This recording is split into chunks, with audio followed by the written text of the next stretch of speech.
Hi, Lily Quinn here. How are you? Okay, so we're going to look into how to do darts. DARTS. This is an example of a dart or a pair of darts. Darts are intakes or part of intakes, which is anything we do to take in fabric. Okay, other forms or other examples of intakes are gathers, pleating, pin tucks, and so on. But this today we're doing dart intakes. Why do we need them? Darts are very important in the sense that they help us or allow us to shape. As you can see, just I took this in, it shapes the garment, and also for fit. So these two reasons we need darts. They give us the shaping of the garment and they fit also. You find them in everything. Blouses. I think I have an example of a dart intake in a blouse. This is a bust dart.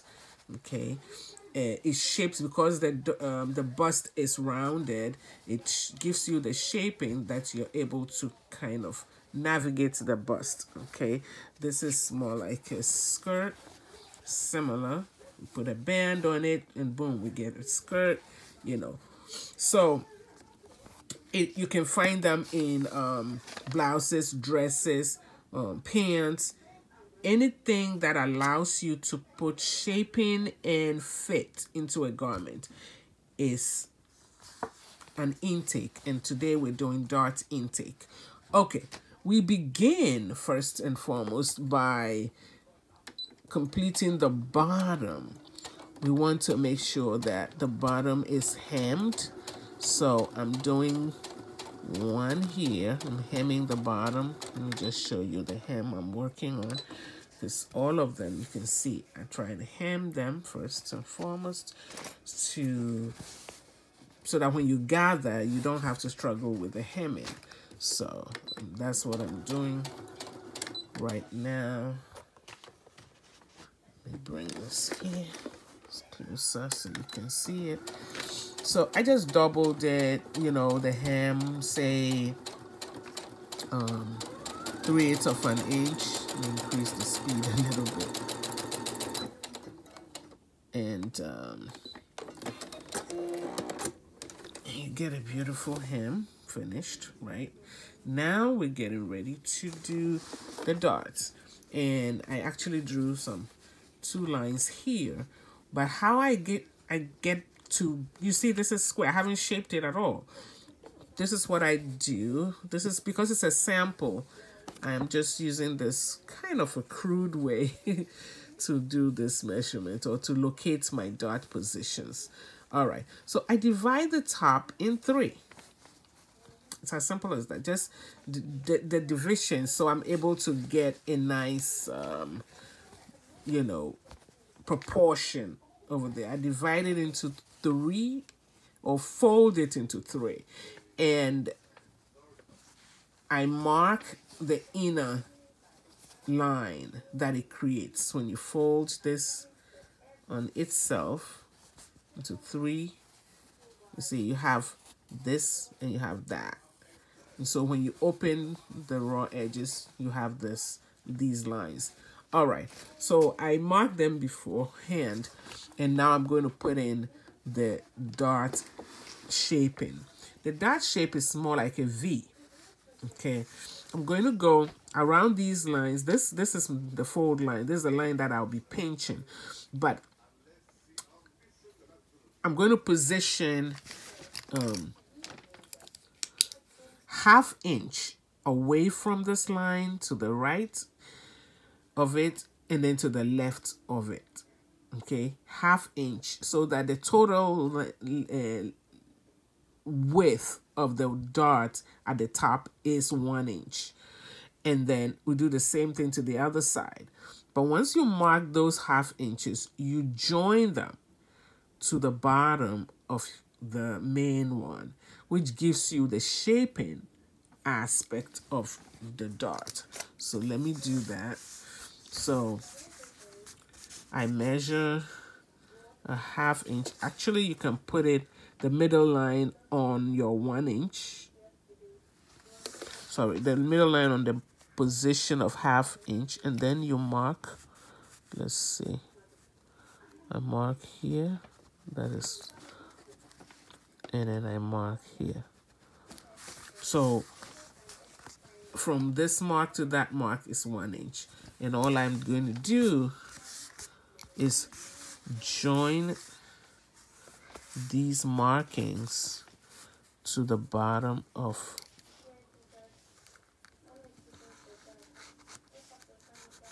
there we go. It's very faint, but I hope you can see. Okay. All right. Then I do the second one.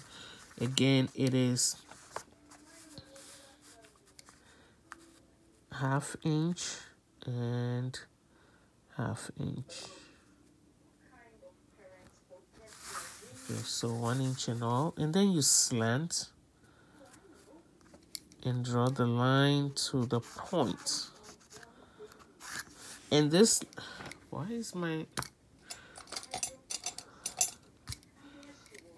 pen doesn't seem to want to write?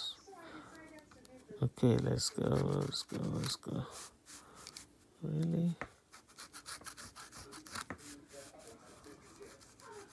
Okay, and then I join the other one. Okay, join the other one like that. Anyway, now I'm going to grab the middle line and pinch it. Okay, I pinch the middle line and I pin on the slant of V. I pin in such a way that when I turn the other side, it should be sitting exactly on the other line as well. Okay, my lines are a little faint, but you know what I mean. Okay, same thing. We grab this, we pinch on the middle line. The middle line is like the fold line. Okay, and when you're pinning on the slant. But you want to be careful so that when you pin, you're also catching the slant on the other side, which is here. Okay, if it's a little skewed or it's a little off, you redo until you're sure it's sitting on this other line. That's it. Okay, and the length from the tip to the end of the dart for this particular project is 2.5 inches. In real life, it's usually 3. If it's a skirt, it's usually 3 from the front. No, from the back. The back dart is usually 3 inches, and the front is usually 4, depending on the style. Okay, but this is a sample. Already you can see the shaping taking place. All right. Okay. Now, when it comes to the stitching, it's very interesting and very strategic. Okay, you're going to stitch from top to where it stops over here, and you want to make sure that when you're stitching and you come to the end, you leave a string. You leave the end of the stitching. Let me just demonstrate that. We go from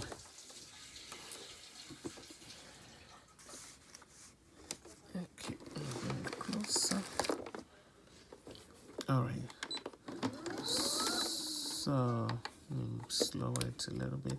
All right, so it's following the line. It comes, oh, really? My thread just went out? Unbelievable. Okay.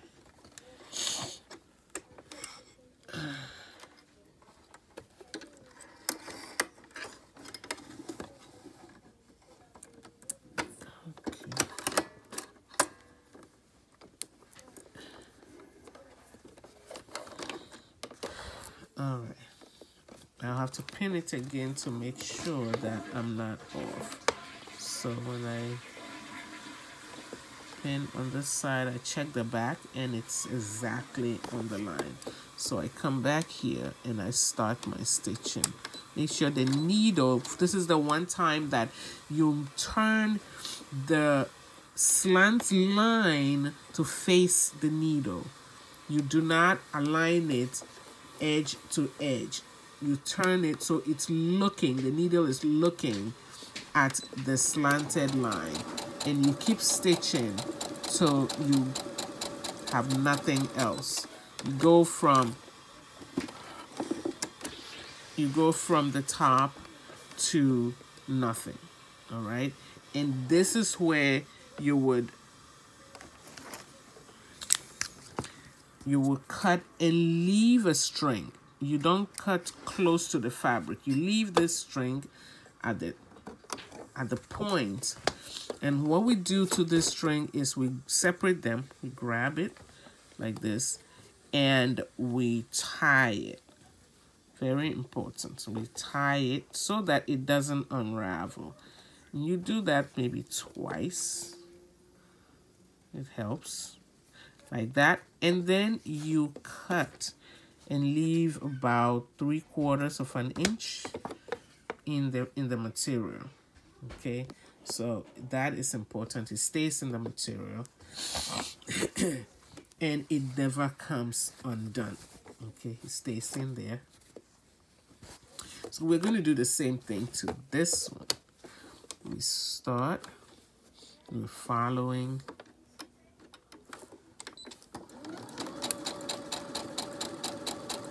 Take out the pin. I have to be careful. I'm ending up at a point. When you take out the pin, you have to be careful it's not shifting. Otherwise, the back. Okay. Let me see.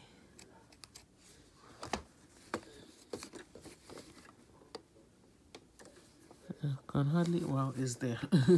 It felt like the back wasn't stitching, but it's there.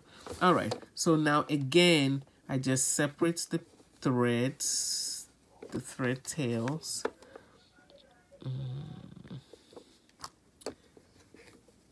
And I tie them. We do that twice, just to make sure. And I've been asked many times, what if you backstitch rather than tying? It's a good question, except that it's like old wisdom, right? They said, just tie it. and we, oh, come on. Okay, there we go. Okay, so we do it twice. I'm not sure if maybe this is the third time I'm doing it. Anyway, but once you tie it, it's not going to unravel, and then you keep, maybe when you wash it, you know, it kind of shrinks, and so that's the reason we want it to stay in there. But generally, that's it. Okay, it shapes your garments, and you have your dots. And remember, we started with just a straight square fabric. So now, if this was a pencil skirt, and I want to now shape it based on the hip and the waist size, I'm able to now come in here and say, you know what, I can cut out some excess. You know, I can give it the shaping on the edge, but I don't try to shape the edge, or the side rather, before starting. You allow part of the shaping to be done by the darts, and then you finish it off when you're ready to put in the hip measurement and the waist measurement by shaping it to match. Okay, and then, you know, your bottom is hemmed, so you're done. This is it. Dots can be located everywhere in the garment. If I turn this upside down right now and I made this the top of another garment, this will be waistline dots. And I probably would just add a bottom, a skirt, gathers, whatever. Okay, so this could be waistline dots. It could also be dots in a sleeve. Okay, sometimes you've seen sleeves with tapering towards the wrist, and they have dots in there, especially in jackets and so on. So dots are everywhere. You can have them also in the neckline, which is also cool. All right, so make at least 3 darts just to get a hang of it. All right. Thanks.